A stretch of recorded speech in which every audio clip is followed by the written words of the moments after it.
Welcome to Blueprints and Breakthroughs, a REIT Institute series where we explore the blueprints of today's industry professionals and the breakthroughs of tomorrow's commercial real estate leaders.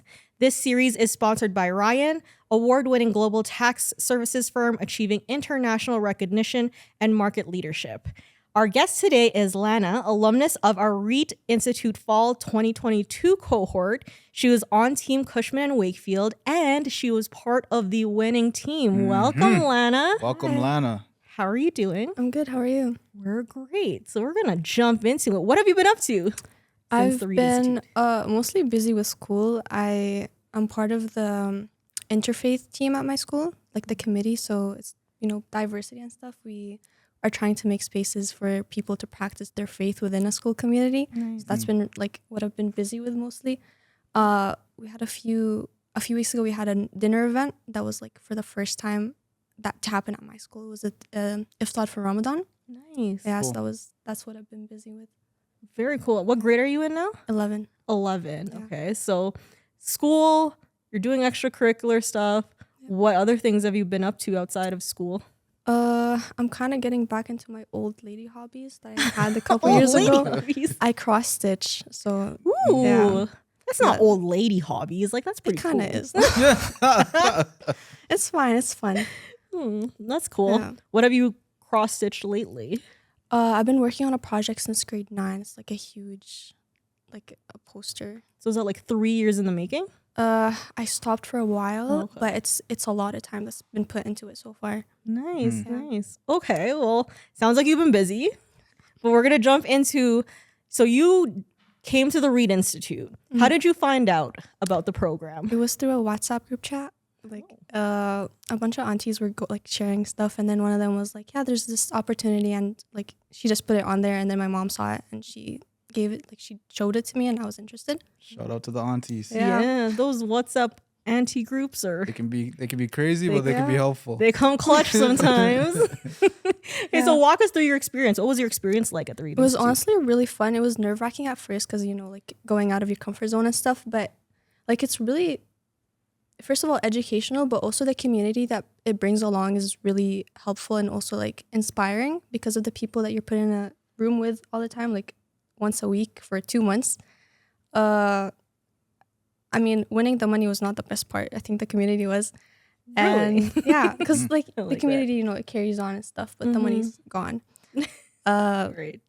But yeah, So what was it like working with a team? Like, wait, no, walk me through what it was like working with your team and then what it felt like when you won.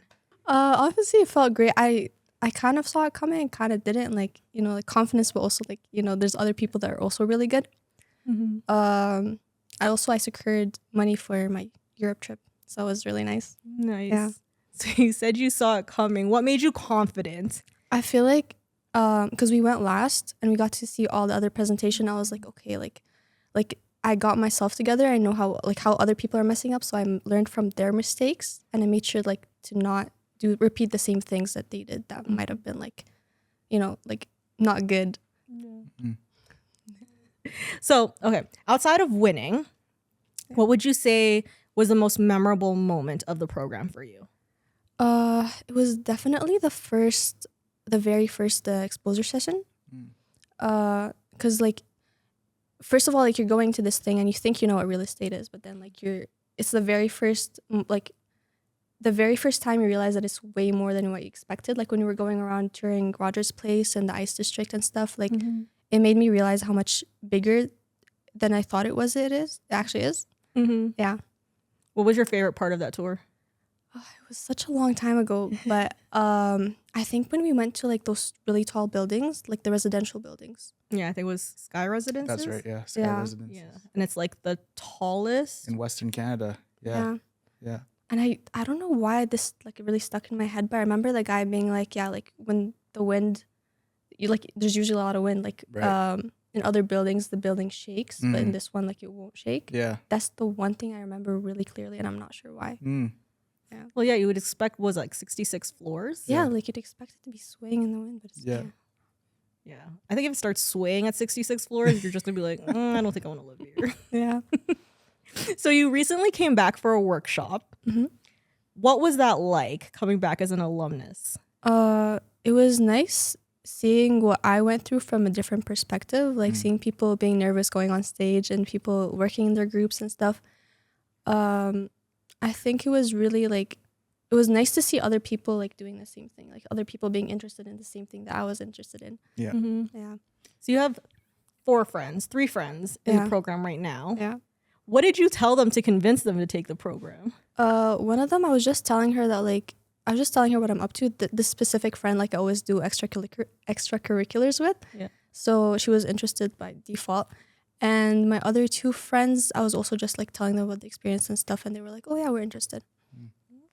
So, I mean, 3 friends in the program. Yeah. Like you did 4th on the way. and 4th on the way. Like you've done a great selling job. Yeah, seriously. Great ambassador. Yeah. Is there, as you kind of walked through and you saw the current scholars going through, working through things, like, did you all remember it all right away, or was it like The Earth triangle really stuck out to me. Yeah. I'm not sure about like I remember some of the calculations and stuff, but Yeah. the day that I went, you were going over the Earth triangle, and I remembered that. Got it.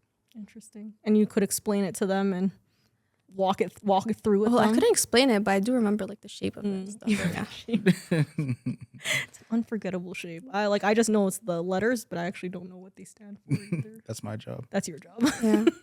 What is the Earth triangle for people who might not know what it is? If you want to value real estate, income, cap rate, value. That's what you need to remember. Yeah. And that's what we're teaching high school kids. That's right. It's really cool. So you're actually not going to be going into commercial real estate. Yeah. What are your plans after high school? I'm planning into getting to dentistry. I attended a workshop at the U of A. It was called Dentistry for a Day. That I like was this weekend. It was so much fun. It really gives you, it's kind of what you guys do. It gives you like an insight into the career and stuff. And it made me realize that like I'm on the right path. Yeah. But if it weren't for that, if I wasn't so interested in dentistry already, I definitely would be considering commercial real estate or finance and stuff like that. Interesting. Because you were already interested in dentistry before you applied for the program. Yeah. So even though you already kind of knew what your career path was, I still wanted to explore something else. Yeah. So explain that to me. Like, why did you still want to explore?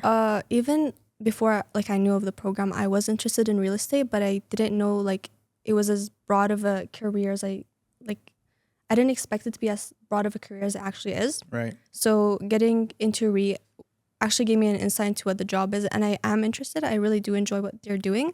It's just that like there's just dentistry that makes me more happy about like there's dentistry that I'm more interested in. I imagine myself working as that so much more. So was there anything in the program that you feel like you could take away, even though you're doing a career that's different from commercial real estate? Yeah, definitely. Because if you're running like a clinic or anything like that, you are running a business. So the things that I learned in RE, like they also carry out as business. Business. What's the word? Experience. Yeah. No, not experience. Skills. Yeah, business skills, and also like it's not just dentistry. Like, I wouldn't have to wait until like I'm much further down in my career to use those skills, because when I was planning like events at school, I still have to put those skills that I learned at RE into play, because it's business, and it's business isn't just one thing. Like you don't have to be actually running a business. Like it could be events and stuff like that. Like you have to take multiple things into consideration. Yeah. So the things you learn at RE do help you out in many different ways, even if it's not career specific. And it's interesting. Like knowledge tends to compound on itself. So what'll be cool, we'll continue to watch how you kind of grow and develop. But if you do end up running your own clinic, maybe you need to buy a building, and all that knowledge that you kind of started with, it'll have to come back in terms of like, oh man, I need to remember. I need to understand the income and the value and so on and so forth to figure out what it's worth. So, it'll be interesting to see how that develops for you. I might even do it as a side job. Absolutely. Like real estate investing, I'm interested in that too. Nice. Yeah. So you would buy buildings? Let's start a little bit smaller. I have like $55 to my name. You gotta go big or go home. Oh, not that big. That's very, very cool. So you talked about skills like that you were able to. What are some of those skills that you feel like you could take away? So besides business skills, I feel like the biggest one is income and expenses. because you really are not aware of how many people are like, they don't actually know what they're doing when they're like considering like how much money I'm making, how much money I'm spending. Income and expenses, like when you're actually thinking about planning anything at this point, like if you're planning any sort of event or fundraiser or anything like that, so much of it goes into like the income and the expenses. And I feel like people that aren't aware of it just fall into so many different problems. Yeah. So I think that part was the most important. Did that show up for you somewhere? Like, is that in your interfaith group that you're working with? Yeah, because we were getting sponsors, Mhm. and we also had like a lot of expenses for catering and stuff when we're selling tickets. When people aren't aware that like, you know, there's expenses, they Yeah. kind of tend to waste money. Mhm. Yeah.